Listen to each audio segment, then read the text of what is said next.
olsunlar da size sağ olun ki kendisi şehitlerimizi yad edirsiniz. Allah ömür uzun eləsin. Mən həmişə deyirəm ki, şəhidlər bizlərdən ötər yürür ki, gençler yaşasın. Gələcək nəslin uşaqlarına başına tükəyici olmasın inşallah. Amin. Allah yerlərini cənnət eləsin şəhidlərin. Kimlər ki şəhidləri unutur da onu mən demirəm.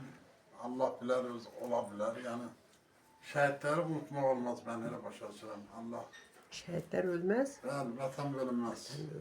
Çünki şəhidlər bizlərdən ötəri.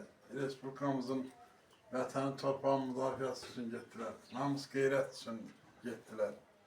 Allah yerlərini cənnət eləsin. Kimlər ki şəhidlərin qədrini bilir, sizlərin də Allah ömrünü uzun eləsin ki, müəllimə gəlmişsiniz. Borcumuzdur, borcumuz. Yad edirsiniz, yada sarısınız, bizlər üçün fəxridir. Allah sizə dəyməsin. Çok sağ Mən olun. arz edirəm ki, hər kəs, yəni bu sizlər kimi olsun, deyim, uşaqlar kimi gələcəkdə də şəhidlərimizin qədrini bilsinlər, yaddan çıxartmasınlar.